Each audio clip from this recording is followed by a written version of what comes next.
welcome Chris Williams, Managing Director of Root Inc., who's going to lead today's workshop. And in his bio, it says, don't be fooled by the British accent, because Chris moved from New York to Chicago and now heads up Root Chicago's team. He's a strategic change expert with a passion for culture transformation and strategic onboarding, and he's worked with a large range of global and local organizations on initiatives around enterprise strategy deployment, operational excellence, IT transformation, and culture change. He speaks regularly at events where human resource professionals, like many of you, are here, and learning and development, as well as change management. So since it said we weren't supposed to be fooled by the British accent, which you can hear, he clearly has one. Oh, and no. he told me that he's from London originally, but I did ask him, I'm like, so if you want to be identified as a New Yorker, there's certain terms that only New Yorkers know that you should know. So, Chris, I've got a little quiz for you before we get started today. And by the way, I'm terrified about this moment. All right. All right, so this is where you buy your coffee in the morning, your egg and cheese when you're hungover, not that that would ever happen, and also your munchies at 4 a.m., your toilet paper, and your Bodega. soap. Bodega, okay, maybe he is a New Yorker. All right, one more. What is a flying rat? I've no idea. Does anyone? Pigeon. A Oh, it pigeon. is? All right. Oh, yeah, I could have just put two and two together. We call it the same in London, thinking about Very it. That's good. makes sense. Okay, and here's the last one. So when you're waiting, right, to get to the front of something, what are you waiting? What are you waiting in or on? Well, you're standing in line, not in a queue. Oh, no. Londoner, right? Yeah. So if you're a New Yorker, you're what? You're online, not in line. Online, not in All line. right. Very good. Well, without further ado, I hope that wasn't too hard. Yeah. Yeah. I'm so glad to have you here today. Thank you very so much. Yeah. Thank you, Kim. Appreciate it. I feel like I just failed miserably. So we just talked about the three certainties in life: tax, death, and change. I want to talk to you about the three things that we know kill people in life. Let's go the other way. The three things that we know kill people in life. They are lead, asbestos, and PowerPoint. Why do we laugh? Well, we laugh because it's kind of true. But I'm standing here in front of a slide deck. Well, that's not going to help things out a little bit. So here's my promise to you. Today we're going to talk about leading, activating, and sustaining change within your organizations. We're going to talk about what that looks, what that feels like. I am going to give you some thought leadership from the front of the room, but we're also going to give you a practical framework, and then we're going to give you the opportunity to actually practice using it. Personal perspective, and I might mention this a couple of times, I think frameworks are pretty dull, and one framework looks a lot like another framework. It's really about how you bring that framework to life, and that's what we'll spend some time on today. So I'm hoping that today is going to be thought-provoking. There should be some good content, and dare I use the word fun. So I'm hoping this will be the best hour of your day. That's what I'm shooting for. Sound okay? Yes. All right. So change really does start here with you in this room. You have made a choice to be here, and as such, you can be a change agent within your organization.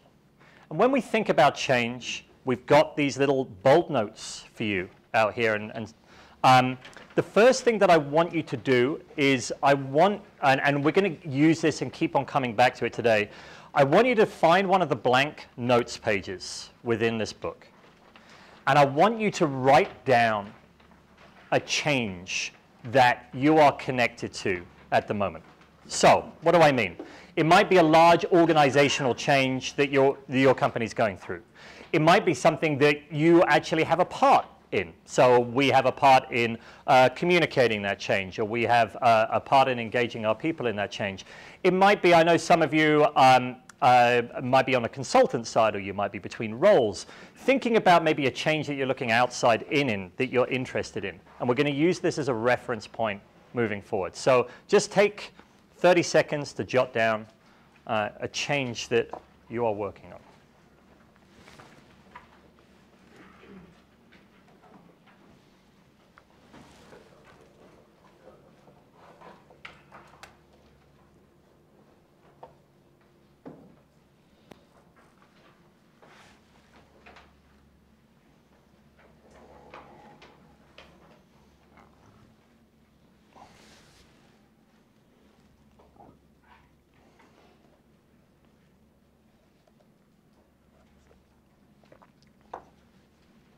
All right. Who is brave enough? This is going to be about participation. You're going to have a lot of opportunity to talk to people, but who will be brave enough to just shout out, what's the change that you've jotted down? What sort of changes have we got? What sort of change? Shout it out. You resigned as president of a company. Congratulations. A significant change for you personally. Okay, thank you for sharing. What else? Yeah.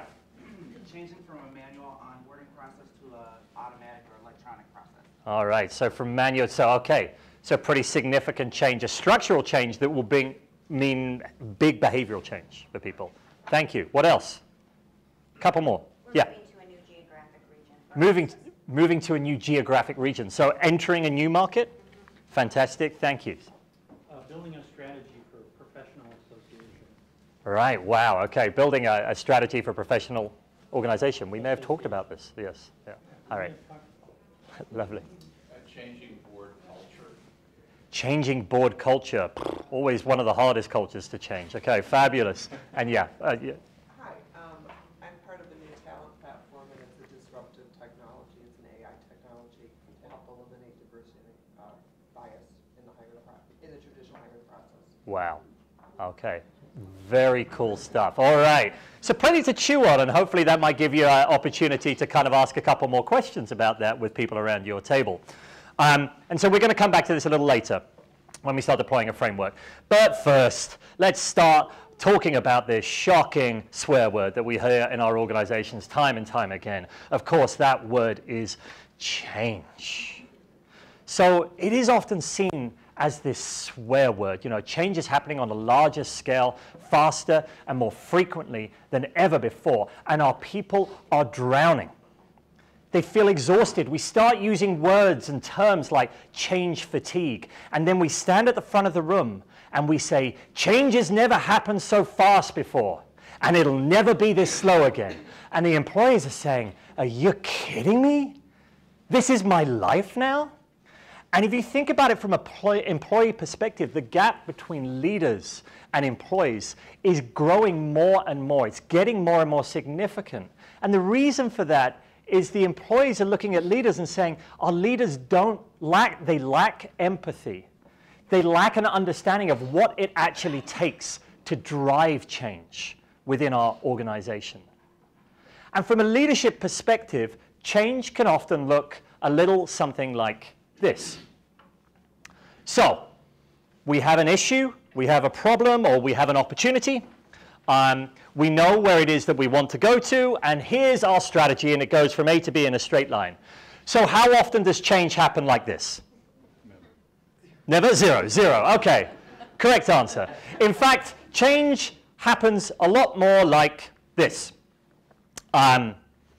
So for those of you, this is actually quite a small screen for this room, but if you can't read it, the x-axis is our conviction and need to change, and then this is our weeks and months coming along the back here. So transformative change doesn't move in a straight line. Often we have this conviction or a need to change. There's a burning platform. There's a lot of enthusiasm, and leaders are really good at this part, okay? There's a lot of brass bands dancing, and everyone's really pumped and excited, and there's always a Katy Perry soundtrack. Why is there always a Katy Perry soundtrack? And balloons start falling down from the ceiling, and we're having a whale of a time, and the time is now. And then this happens. Oof. This is taking time. And we've got some near-term results pressure, and you know, maybe we'll walk the challenge, and then, you know what, results aren't really visible. Do we really need this? And it costs what? And is it really worth it? Because the rest of our business is doing fine. So is this really important? And then we enter this dark night of new behaviors, practices, and routines. And this, my friends, is where change can often go to die. But those organizations that actually manage to come out of it, they start to see some payoffs. They get positive feedback. They're looking around and seeing other people have embraced the change. Maybe this isn't such a bad idea. And finally, success. Does this seem pretty familiar to everyone?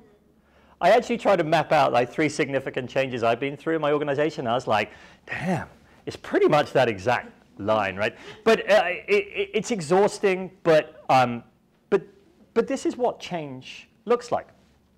Now, the one common thread through all of this is a very simple fact. that we don't talk about very much, and that is change is emotional. So rational people can't help it. The same part of your brain that processes decision-making processes emotion.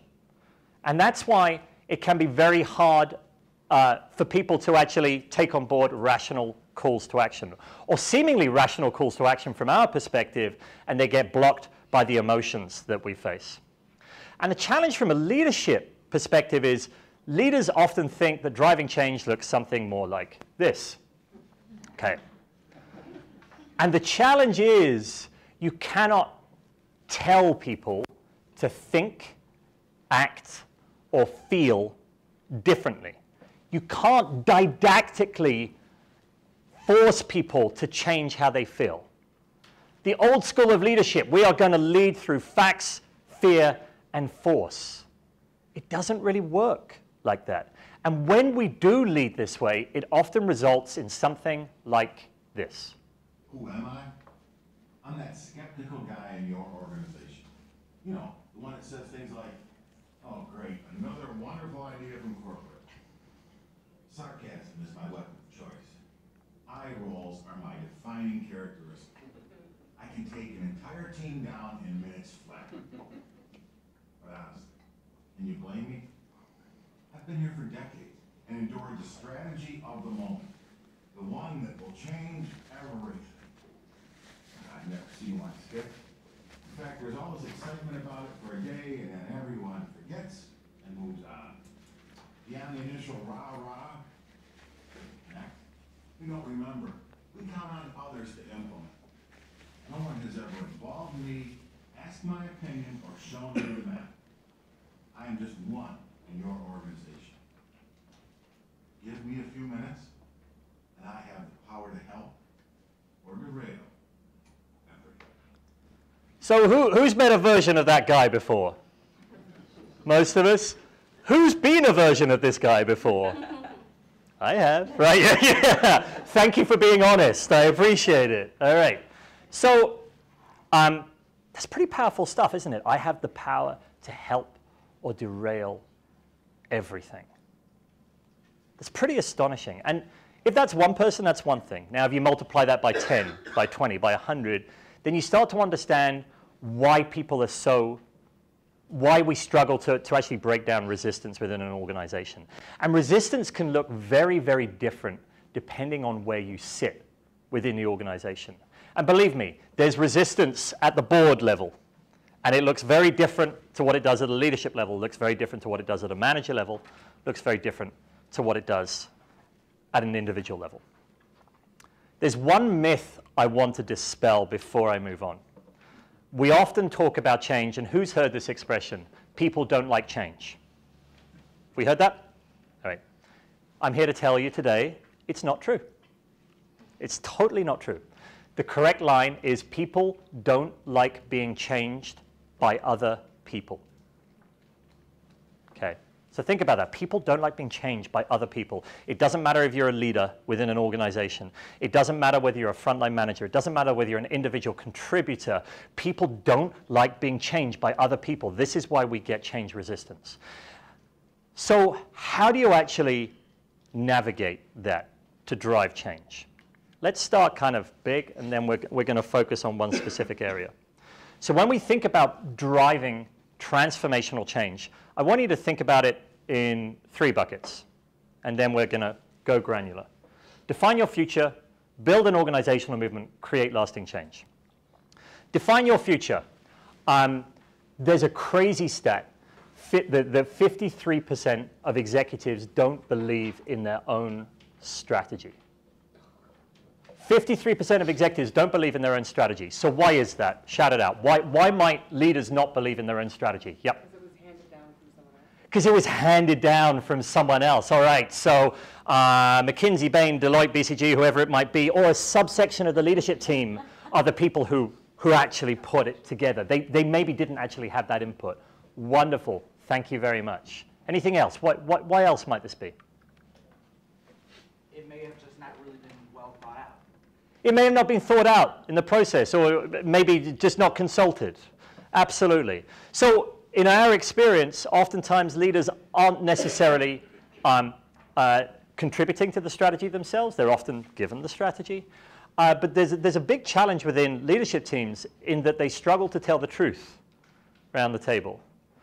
We often have a saying that leaders don't really say the truth in the boardrooms. They tend to walk out, have that conversation around the corridor, around the water cooler. We're all familiar with going into the restrooms and doing this, looking under the stalls before you actually say what you think, or maybe after you've had a couple of drinks at the annual conference. But essentially, the challenge at the leadership level is that they might even say the same words, and they mean entirely different things. And they don't really have shared meaning around the direction that they're going. So the first step is you've got to really help that leadership get clear and aligned around that clear direction, that future state. Build an organizational movement. This is where we have to engage the hearts and minds of our people around change. And I mentioned earlier, this is often where organizations will just get a PowerPoint deck, and they will ask their leaders below them to go and roll that out. And it doesn't really work. It's not really connecting with people. So how do you actually create an organizational movement where people want to be a part? This is what it means to be a movement. When people actually really want to be a part of your movement, they want to opt in. And the final part is creating lasting change. This is what I call the Beyoncé effect. Does anyone know why I would call it the Beyoncé effect? Because if you like it, you got to put a ring on it. You got it? All right. So if you like it, you got to put a ring on it. So you're the first person who's ever got that reference. So thank you very much. So yeah, if you like it, you got to put a ring on it. The challenge with change is it's often seen as a moment in time.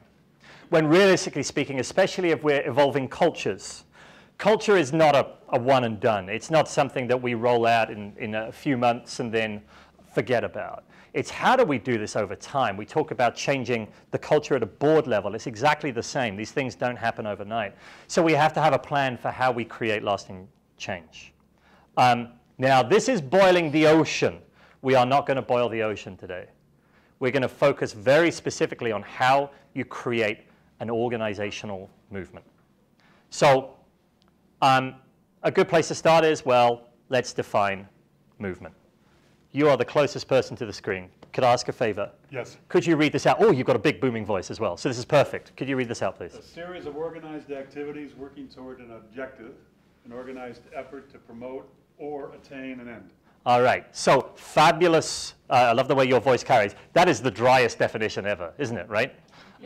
So why don't we try and look at it a slightly different way? Okay. If you've learned a lot about leadership and making a movement, then let's watch a movement happen start to finish in under 3 minutes and dissect some lessons. First, of course, a leader needs the guts to stand alone and look ridiculous. But what he's doing is so simple, it's almost instructional. This is key. You must be easy to follow. Now here comes the first follower with a crucial role. He publicly shows everyone else how to follow. Notice how the leader embraces him as an equal. So it's not about the leader anymore, it's about them, plural. Notice how he's calling to his friends to join in.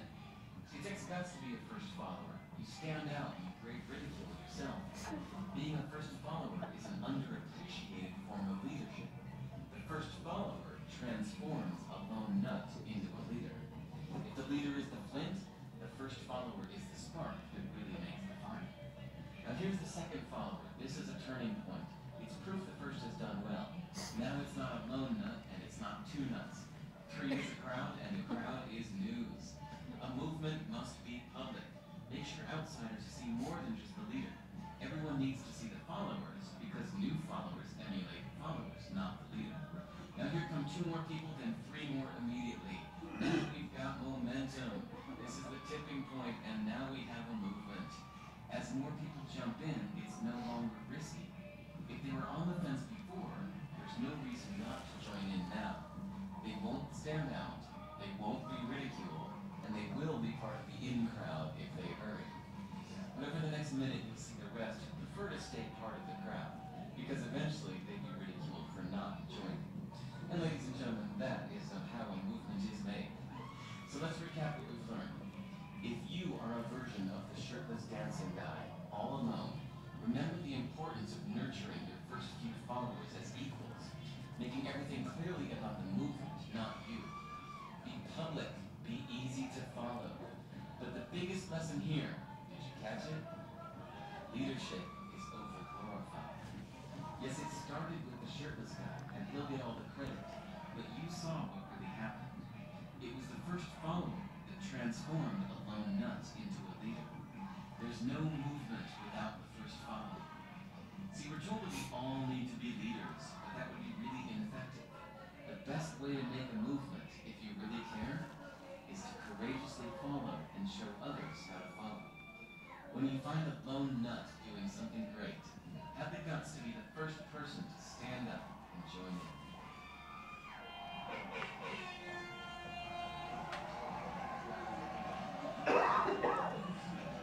So, fabulous video. I know some of you are familiar with it, right? It's by Derek Silver. Go watch the actual TED Talk around it.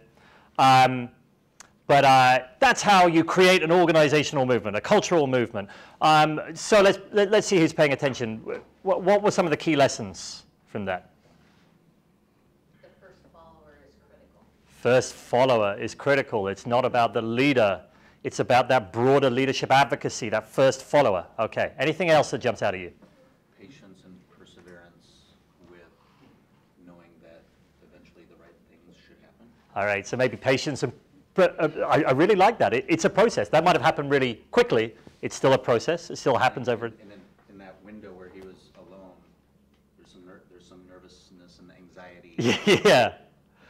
And by the way, that's going to be the exercise today. One by one, we're all going to stand here and dance by yourself to feel that nervousness. And we're just going to get comfortable. Everyone's cool with that, right? That's what we signed up for? All right, okay. You were going to say. The shirtless dancer, he wasn't beckoning anybody to join him. He was just doing it. He was just dancing. He's just doing it. Yeah. Build it and they will come sort of approach, right? All right. So that's that's a kind of a look at like 3 minutes. How do you create a movement? But then you look at it and you go, well, it's not applicable to an organization perspective, right? It's pretty hard to understand how that might happen in an organization. But what if we could inspire that same sort of emotion? That same sort of feeling, that same sense of belonging, that people want to be a part, opt in. What if that was the case? We've had the opportunity to work with an awful lot of global organizations over the year, and one that we're having a lot of fun with at the moment is we're helping American Airlines through their customer experience transformation. Who flies American? Okay, a fair few of you. Who flies United? Less than I would have thought. Okay, all right. So American Airlines, the reason I pull those two examples, so American Airlines are a very proud history. They have more customer interactions than any other organization on the planet. But yet, in terms of customer experience, they score pretty low. They're second bottom to United. It's always United and American kind of at the bottom of the pile. So their strategy is we need to transform our customer experience. So we're 2 years into that with them in a 5-year journey. And in that time period, they've seen a 17% decrease in complaints and a 13% uptick in terms of their customer experience score. So it's the highest in their history, but they're still only a C-. I'm giving you this context because this strategy was called Elevate. Now, who here has been at an organization that has had a strategy before? Put your hands up. Keep your hands up if you've worked at an organization where an employee has been so engaged in your strategy that they've put it on their vanity plate. Well, this guy did. So at American Airlines, this guy was so on board with their strategy, with the customer experience direction, he made a vanity plate of the strategy called Elevate. So that's very emotional, right? I want to be in. I want to go home and tell people about this, right? But it gets better or worse depending on your perspective. Part of the American Airlines Elevate was about developing managers. So who has a manager development program at their organization? Who here has a manager development program that people have got tattooed on their arm? This is 12 people with American Airlines. I'm not trying to say that everyone goes out and gets tattoos. But this is an emotion. Guys, I'm so pumped about this that I'm going to get a tattoo that's going to be with me forever. And it's not just them. This is another organization we work with called United Rentals, and their strategy was One You Are, how we come together. And the guy got it tattooed. Now, thankfully for you, I'm not going to be talking about ways that you get tattoos. This is not the end goal. I don't expect you to come out and say, I'm going to get leading, activating, and sustaining change tattoos. I'm so bought in. But it's all about evoking emotion. Okay? How do we evoke emotion to create that movement?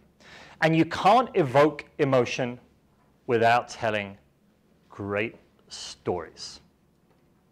I was in, a few of you have probably been there, Soho House down in the West Loop, and they've got fabulous art all over the walls. I always find it fascinating, and there was one that really struck me one day, and it said, everybody has a story.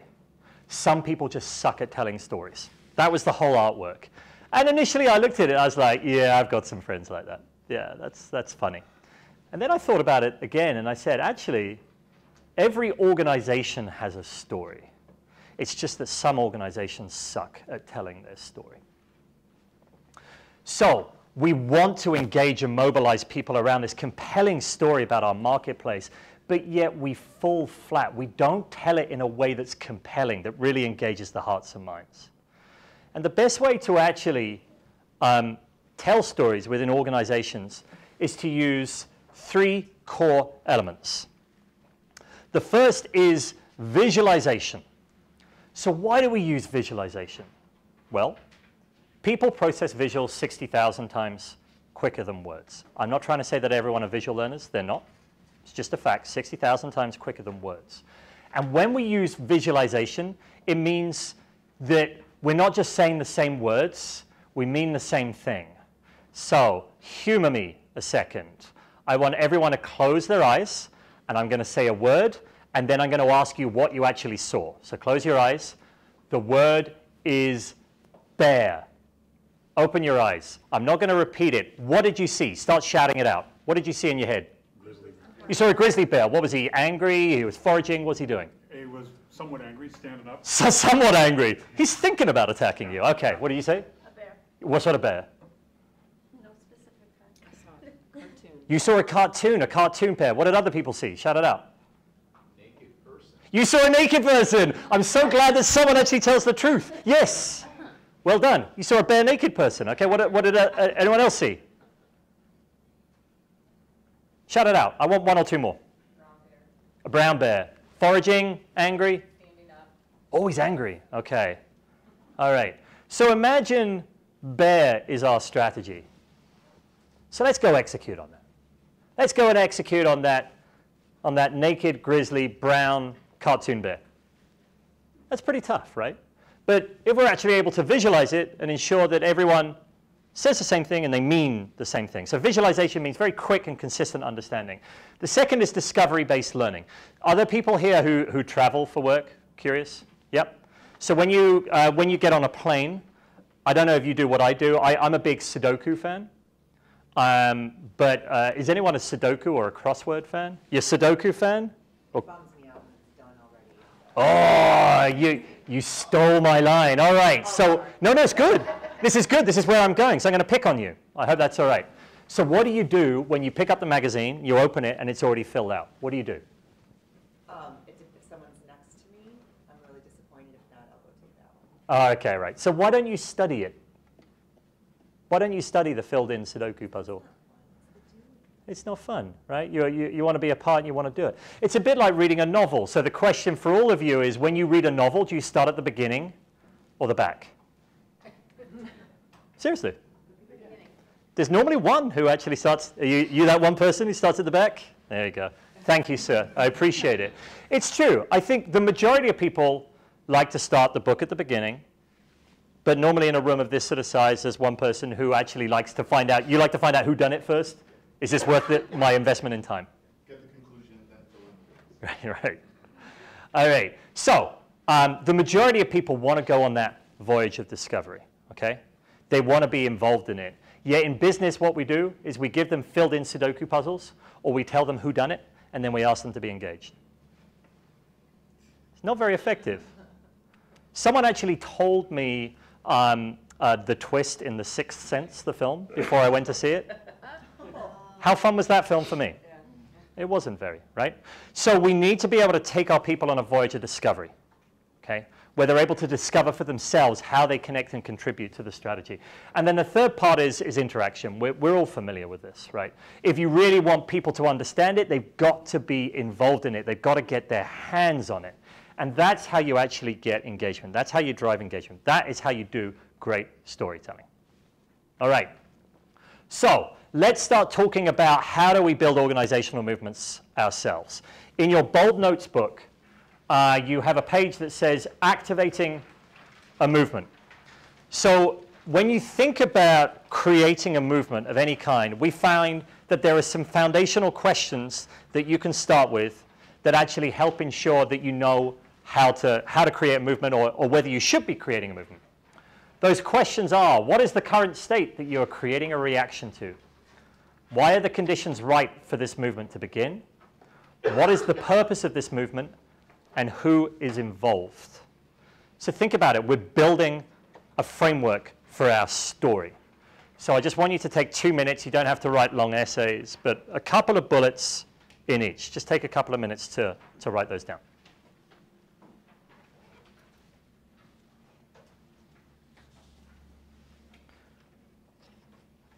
And if I didn't mention it, you're referring to the change that you've already written in your book.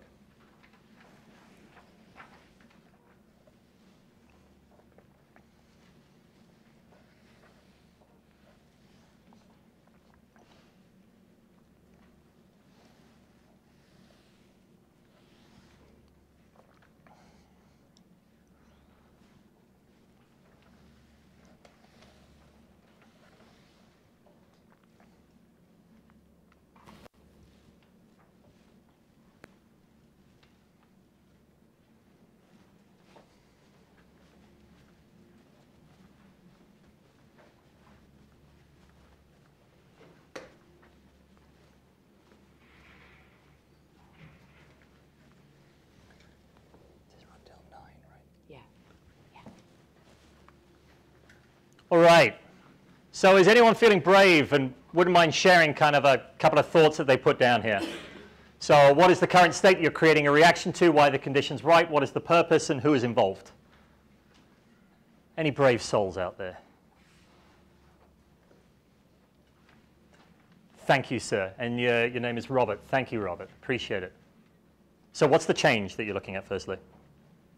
We have a data field, a single data field that is causing problems all along a process from sales operations, consummation of the customer relationship, to billing, to financial reporting. Oh, wow. And okay. This problem has been in existence for about 10 years.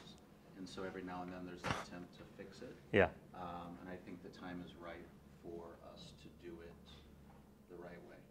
Amazing. Thank you for sharing. So how have you thought about these 4 buckets? So the short answer of what I wrote for number 1 Yep. is the current state. There is a tipping point of frustration all along the process. So getting people engaged and aware of the problem has actually been pretty easy. Yeah. Why are the conditions right? Because we've had a couple quite animated meetings where the team conveyed to senior leadership, you're not listening. This is much more complicated than what you think. Am I talking loud enough? I don't know. Can you hear? Yep. So I'm relieved that now senior leadership, they've heard and they've explicitly acknowledged, holy scope creep, Batman. Yep. It's much bigger than what they thought. Number 3, what is the purpose of this movement? I feel it's to re-engineer fearlessly the script and every single manual and automated step through this process, and be process-oriented versus just focusing on this 2-character data field. Yeah.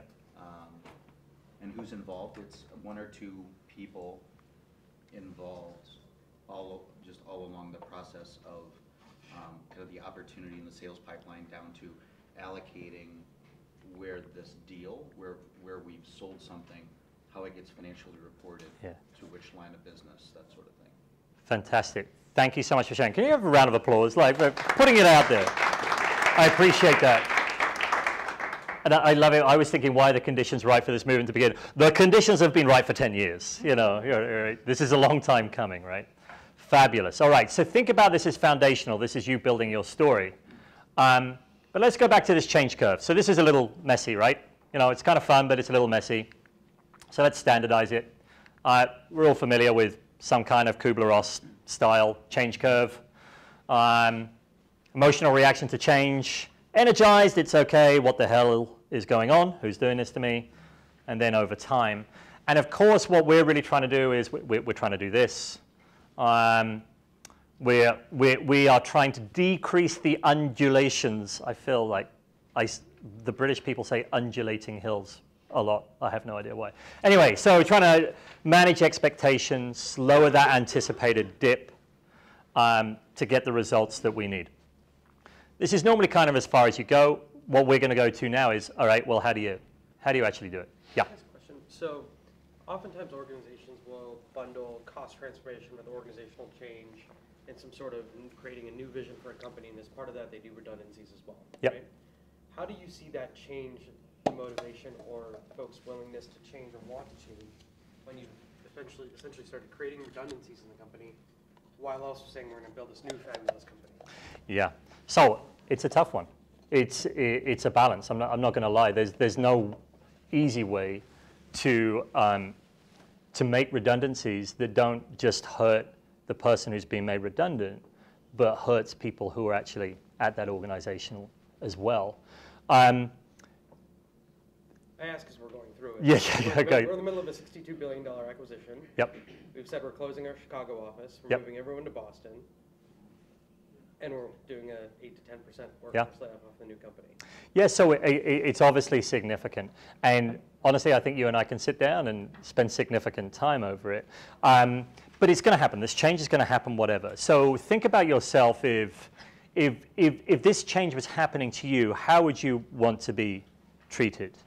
What we often find is that the discussion can run overtime around the water cooler about a bunch of stuff that's not true, around the reasons why we're doing this. Oftentimes it's around, if our employees could see what we could see, would they come to the same decisions? So you have to be able to take people down that path. And this is actually the first part of this framework, okay? So I'll dot this out. So if they could see what we could see, they'd probably come to the same conclusions. We're just really terrible at how we share that story. So in the same way about reading the book, in the same way about filling in the Sudoku puzzle, if you get them to work on the problem themselves, they would most likely come to the same conclusion if you craft it correctly.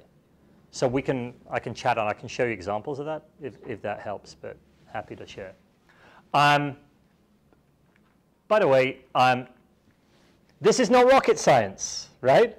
Engineered simplicity, for those of you who are in change management, it's a bit like any other change process that you've seen. We're not trying to say this is new and revolutionary. But it's how you bring each step to life that's really, really important. I want to make sure that you have plenty of time diving into this. So in a second, I'm going to skip a part of the presentation so we get onto the juicy stuff. But let me just explain these 4 buckets very quickly. The awareness, activating the what and the why. Our experience is that every organization underplays the amount of time they should spend on the why. So why change? What's the compelling reason for change? And I think that people often feel we've done 3 slides on it. We've already told them this. They get it. No, you have to spend significant. If I was actually to balance where you should spend your time, you should spend more of your time on the why than anything else. But so you have to understand the big picture, the why behind change. What's the burning platform? The second part is education, and we put here inspiring new skills and habit. The inspiring is important. So yeah, this is about new skills. This is the how. So how do we actually bring this to life? So that's education, but you have to be able to inspire them. It has to be a blend of IQ and EQ. Building momentum. This is when actually people want to be a part of your movement. And for you, in terms of controlling it, this is actually listening to your people and then keeping the learning alive. Okay, so how do you actually create those moments in time that ensure your culture is sustained? You can't simply tell people again the same story, so how do you actually bring it to life? And then the final part is reinforcement, which is all around recognizing and celebrating success. We really do a lousy job, yeah.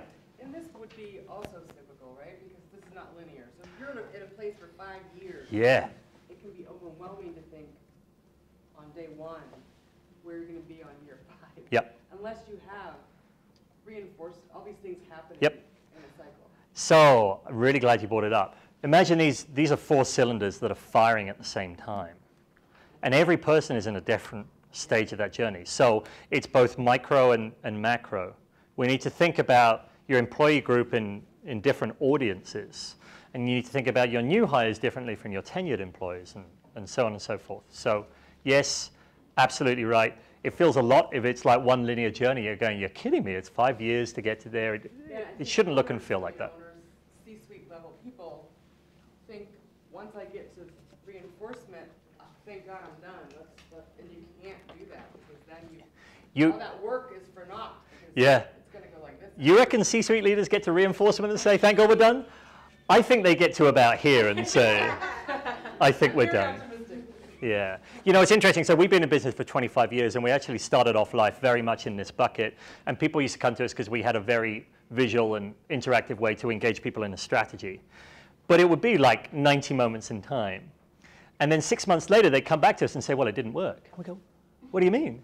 They go, well, you know, we've gone back to the same way that it was before. Well, what did you do after, you know, we did that engagement? Well, not very much, you know. So I think that's a statement. You're right. This is cyclical. You've got to keep on going over time. And you've got to ensure that you're actually going through all steps of the process. I was going to show you an example just in what these might look like relating to mobile banking, but we're going to skip right past it because I want you to have the fun stuff. All right. So we're going to go through a little case study. And this is where we're actually going to say, frameworks, that's interesting and all, but come on, give me more. Show me actually how to do it. So we've got an exercise for you. I want you to imagine that you're working for a company called Hotels R Us. Hotels R Us are a 30-year-old hospitality company. They have 2,300 hotels across 20 countries. They're 100% franchised. And they have 70,000 team members. Looking at their questions, so what's the current state they're creating a reaction to? They have declining guest satisfaction success, competition catching up, an emphasis on product but not people. Why are the conditions right for a movement to begin? Team members love the brand, want to serve guests better, and want the tools to bring the brand back to see the market leader, to being the market leader in the category. What is the purpose for the movement? To improve performance and to equip managers and leaders to serve guests. And who is involved? Everyone, from leaders to hotel team members. At your tables, you have a piece of paper, and it's folded, and what I want you to do is flip it over. So it should end up looking like that. All right.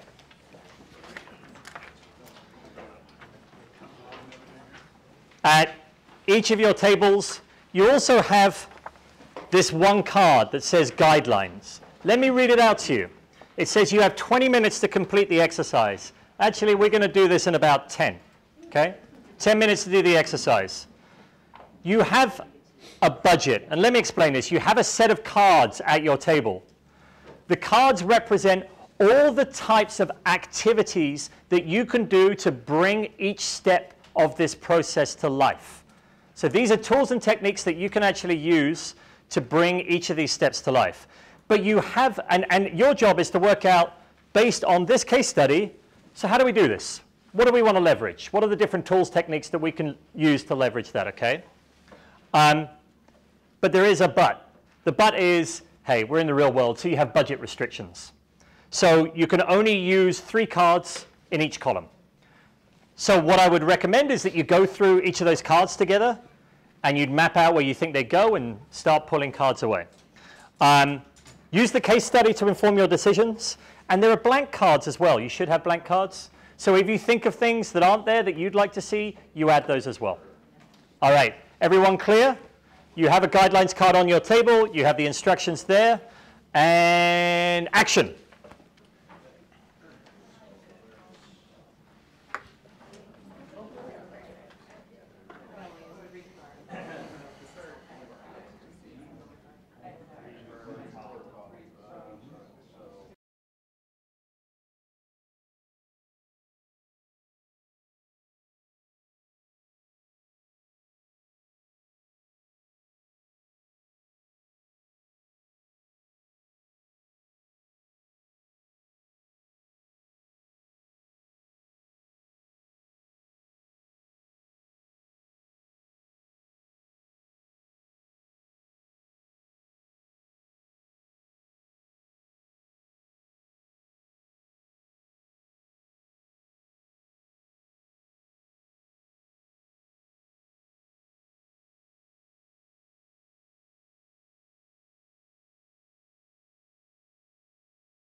It's about use at which stage. Thank you very much. What else? It felt like a lot of the concerns were about the education, the middle two buckets, Right. not very much on reinforcement. Interestingly, so what did you create in reinforcement?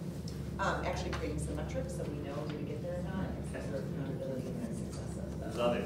I love it. Creation of metrics to ensure that we know where we're going. Thank you. That's great. Anyone else do additional cards? I think you guys did an additional card, right? You were talking about doing an additional card. Well, similar to them, Similar I to think them. compensation and roles and responsibilities for reinforcement. Yeah. So it's clear what they're supposed to do. Great. Thank you very much. Anything else? Anything else that jumps out to people? I thought some of your cards were boring. Which one in particular? Which one? A lot of them. I thought they were like old school. Yeah, it's funny. It's good. But I hope they went off your pile then. We actually did really well collaborating. We did the best we could. But a lot was like just old-fashioned kind of learning. So talk to me when you think about kind of new ways to actually drive change and engage hearts and minds. What sort of things are you thinking about? Like, using data, using real information. That was a great idea. Yep. I do have something about being virtual. That was great. Because people are so dispersed now, so both they're siloed and dispersed. Yeah. I think one of the challenges, like when we put cards down, and these are just meant to give you a bunch of ideas, is it's obviously limited in terms of the information we can keep. So what I'll say is, well, data's great. How do we share that data in a way that actually really resonates with people? Right. And there's a bunch of different ways you can do it, obviously. Technology is obviously like something that we really should think about and how we enable it. And technology is also something that hinders. I think we are attracted by shiny objects and the newest and greatest things to do things. And a lot of us have been there with social media platforms that haven't worked. And social media platforms is a great example. Social media platforms can be excellent tools within driving change. But the secret of using social media platforms is you have to engage people experientially in how to use it. So I actually love it. It's great. I hope you actually came down to like a few ideas that make sense to you. Thank you. Anything else?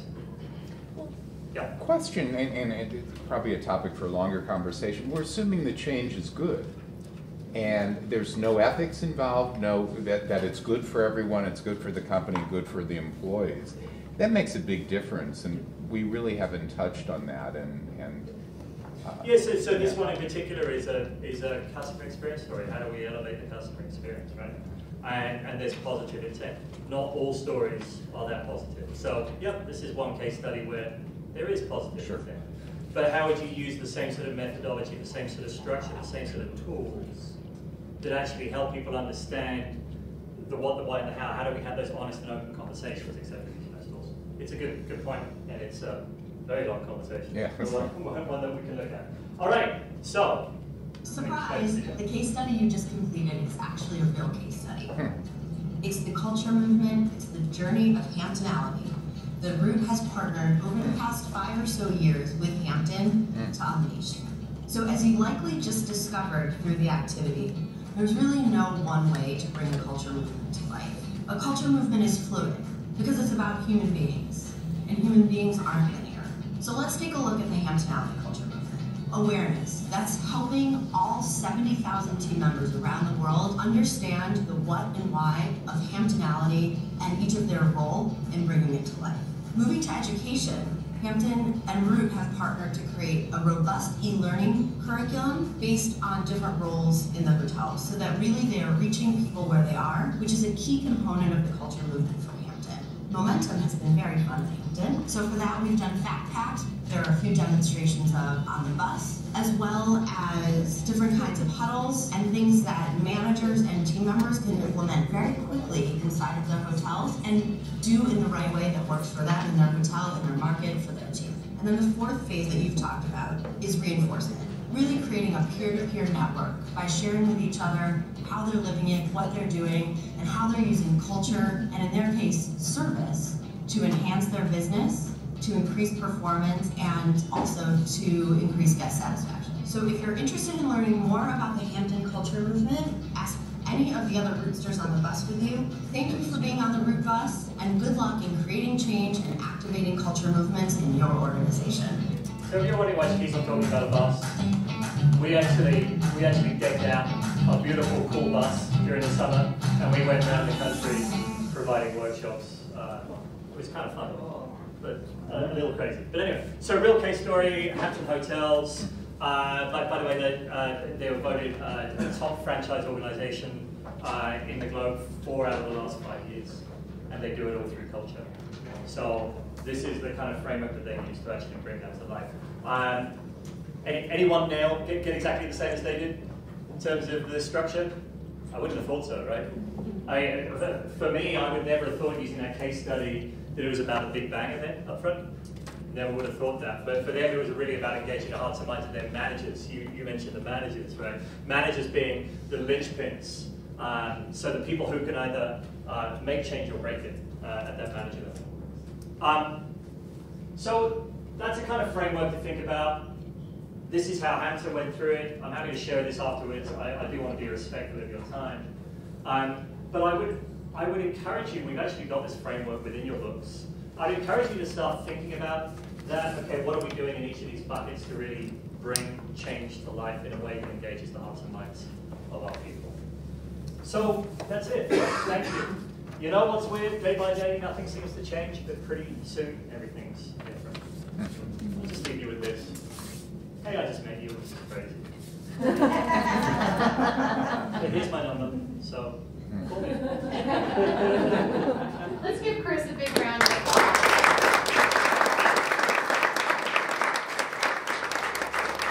Thank you so much. This was great. And you know, one of the key takeaways I was thinking about is why we spend so little time on the why. Like you said, we've got our 3 slides, like we're good, like how important that is, right, to make sure that people are bought in and along with you during the change. So thank you again to Root. Excellent presentation and interactive workshop today. This was really fun. Hopefully everybody's walking out with some good takeaways.